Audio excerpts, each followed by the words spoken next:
Bonjour à tous et bienvenue sur la chaîne CryptoRobin.fr. Mon nom est Riansu et aujourd'hui dans cette nouvelle vidéo, on va parler de Monero.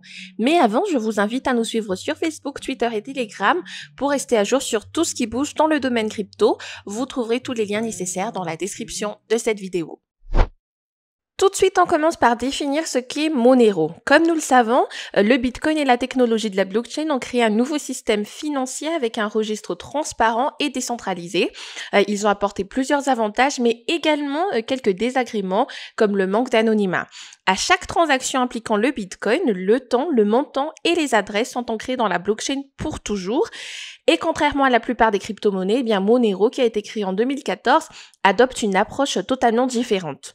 Est-ce que vous voulez en apprendre un peu plus sur le projet? Eh bien justement, dans cette vidéo, nous abordons tout depuis son écosystème jusqu'à l'équipe derrière le réseau.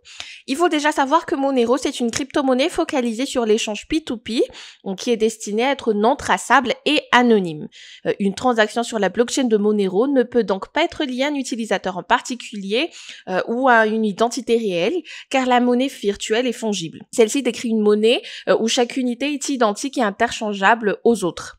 Un Bitcoin que l'on a acheté sur le Darknet est totalement différent d'un Bitcoin sur Kraken, tandis que deux jetons Monero ne peuvent pas être mis à part. Donc, il est clair que l'objectif principal de Monero, c'est le respect de la vie privée des utilisateurs, en plus d'être un projet open source. Cela permet à tout le monde d'avoir accès aux services financiers et de participer à l'économie digitale à partir d'un terminal et d'une connexion Internet. Pour aborder maintenant les particularités de Monero, eh bien comme déjà cité précédemment, c'est le respect de la vie privée et le contrôle parce que c'est l'argument le plus notable de Monero, car aujourd'hui beaucoup de personnes ont besoin de garder leur confidentialité dans les transactions financières. Cela permet par exemple de contourner les restrictions des gouvernements répressifs et l'utilisateur est également aux manettes de ses fonds et de ses transactions. Il y a aussi la fongibilité. Comme il a déjà été décrit un peu plus haut, le Monero est une crypto-monnaie fongible, ce qui rend son traçage impossible, le traçage du jeton impossible, ce qui n'est pas souvent le cas des autres actifs virtuels. Ensuite, il y a la scalabilité. Alors la scalabilité, elle désigne la capacité du réseau à garder les mêmes performances même si le nombre d'utilisateurs augmente. La blockchain de Monero ne possède pas de limite en matière de taille de bloc, ce qui lui permet de supporter plus de transactions par rapport à ses concurrents. Il y a aussi l'utilisation de plusieurs clés, car en général, une crypto-monnaie possède une clé publique et une clé privée, mais Monero ajoute une clé de dépense publique et privée dans sa blockchain. Toujours en termes de particularité, il y a aussi une grande résistance aux ASIC. Pour miner le Bitcoin, il faut disposer de matériel sophistiqué et cher, comme les puces à circuit intégré destinées à une application. Monero dispose d'un algorithme de hachage spécial appelé RandomX, et la résistance aux ASIC est due en grande partie à la machine virtuelle qui exécute le noyau créé par RandomX. Celui-ci se chargera ensuite d'interagir avec l'algorithme de minage et le CPU, processeur central, qui est chargé d'exécuter la machine virtuelle. Cette propriété permet à un ordinateur simple d'effectuer le minage du jeton de Monero. Comment fonctionne Monero? Alors Monero arrive à atteindre son objectif grâce à trois technologies que sont de 1 les signatures de cercle pour protéger la vie privée de l'émetteur, ensuite les adresses furtives afin de préserver l'anonymat du destinataire et le ring CT pour garder secret le montant de la transaction. Je vous explique brièvement ce que sont les signatures de cercle. Alors, il s'agit de signatures numériques pour s'assurer que l'émetteur de l'information n'est pas dévoilé. Pour rendre cela possible, l'identité du destinataire est mélangée au sein d'un groupe. Et une fois que la signature numérique est créée par un utilisateur aléatoire du groupe, il devient disponible.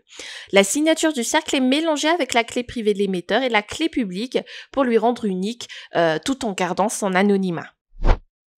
Pour comprendre un tout petit peu les adresses furtives, vous devez savoir que dans le réseau du Bitcoin, de l'Ether et des autres crypto-monnaies, il n'existe qu'une seule clé publique et privée, login et le mot de passe pour accéder au portefeuille.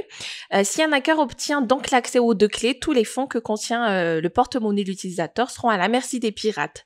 Monero a conçu alors la technologie des adresses furtives pour éviter ce problème de vulnérabilité et protéger l'anonymat du destinataire. Elle permet aux utilisateurs de publier une adresse qui crée plusieurs comptes à un usage unique à chaque transaction. En utilisant une clé secrète, le propriétaire peut identifier les flux entrants car son portefeuille peut scanner la blockchain pour identifier toutes les transactions. Quant au Ring City ou Ring Transaction Hide, c'est une technologie qui a été introduite en 2017. Elle permet de garder la confidentialité du montant échangé durant l'enregistrement des transactions dans la blockchain. Cela permet d'avoir un arrangement avec plusieurs entrées et sorties tout en préservant l'anonymat et en évitant les doubles dépenses. Toujours dans le cadre du fonctionnement de la blockchain, on doit aussi parler de I2P ou Invisible Internet Project, qui est un système de routine qui permet aux applications d'envoyer des messages entre eux de manière privée sans aucune intervention extérieure. Kovri est une application C++ d'I2P qui est supposée être intégrée avec le code de Monero. Donc Kovri se charge de dissimuler le trafic sur Internet des utilisateurs de Monero grâce au cryptage à travers les nœuds I2P. Ces derniers ressemblent à des gardiens aveugles qui savent que des messages circulent dans le réseau, mais ne connaissent pas exactement leur destination et leur contenu. Kovri est encore en phase de développement, mais quand il sera au point, il ajoutera une couche supplémentaire de protection à Monero. Le jeton XMR maintenant. Alors, il s'agit du jeton de Monero qui fait partie du top 15 des crypto-monnaies en matière de capitalisation boursière. Il est utilisé par toute personne ou entité qui souhaite effectuer des transactions de façon privée. Il est possible d'acheter le XMR auprès des sites de trading, mais certaines plateformes comme Coinbase ne le proposent pas car elles craignent les régulations. Comment se passe le minage du XMR? Alors, Monero utilise l'algorithme de consensus Proof of Work. Cela signifie que les mineurs de la crypto-monnaie XMR doivent concourir pour résoudre la difficulté mathématique en donnant la solution exigée par le nouveau bloc. Le producteur de la solution retenue est récompensé en XMR.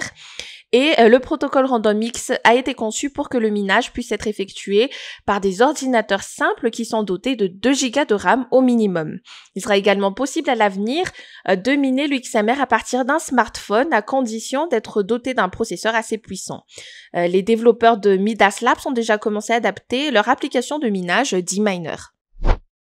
Maintenant, abordons la feuille de route. Alors, l'origine de Monero remonte à la première implémentation de CryptoNote Bytecoin durant l'année 2014. Depuis son lancement, le projet a toujours effectué plusieurs améliorations pour atteindre son objectif de protection de la vie privée des utilisateurs. Notamment en 2017, il y a eu l'implantation de Ring City afin d'améliorer la confidentialité et l'ajustement du minimum de la taille de bloc. En 2018, l'implantation des Bulletproof, qui est une technologie ZKP ou Zero Knowledge Proof pour assurer la confidentialité des transactions. Toujours la même année, il y a eu le remplacement de l'algorithme de hachage Kryptonite V0 par Kryptonite V1, le lancement de Kryptonite V2 à la place de Kryptonite V1, et en 2019, le remplacement de Kryptonite V2 par Kryptonite V3 et finalement le lancement de RandomX pour remplacer Kryptonite V3. En plus de ces améliorations, Monero effectue un hard fork tous les 6 mois afin de faire évoluer le projet à une cadence régulière et cela permet aux utilisateurs d'avoir assez de temps pour effectuer des mises à jour. Les hard forks mentionnés concernent plusieurs sujets allant des patchs aux corrections des bugs de temps à autre. Pour ce qui est de l'équipe et partenaires maintenant, alors l'équipe derrière le projet est composée de 6 personnes, dont la majorité est justement anonyme, comme les transactions. Mais nous pouvons citer Riccardo Spagni, qui est surnommé Fluffy Pony, Taco Time, qui est aussi connu pour avoir cofondé Decred, Noodle Doodle, Smooth, Francisco Cabanas alias Arctic Mine ou Luigi 1111. Monero possède plusieurs partenaires originaires de plusieurs pays, comme Singapour, les États-Unis ou le Royaume-Uni, dont les plus importants sont Lunex Ventures, Galaxy Digital, Boost VC ou Astronaut Capital. Et donc, comme vous l'aurez compris, Monero, c'est une crypto-monnaie qui permet aux utilisateurs de garder leur anonymat et d'échapper à la surveillance des gouvernements, des compagnies et d'autres personnes en particulier. Ce n'est pas un hasard si le XMR appartient au top 15 des crypto-monnaies en matière de capitalisation boursière, car cela est dû en grande partie à une culture d'amélioration de la technologie pour fournir des transactions anonymes et de garder l'identité secrète du destinataire et du destinateur. Le minage du XMR est également plus décentralisé que le Bitcoin, car un simple laptop peut suffire pour effectuer l'opération. Plusieurs améliorations peuvent encore s'ajouter, en plus des hard forks tous les 6 mois effectués par l'équipe, ce qui est très encourageant pour ce projet. Et voilà, c'est tout pour aujourd'hui. Si vous avez aimé la vidéo, n'oubliez pas d'appuyer sur like, de vous abonner et d'activer la petite cloche pour être notifié à chaque nouvelle vidéo. Quant à moi, je vous dis à très bientôt pour une nouvelle actualité sur les crypto-monnaies. Ciao!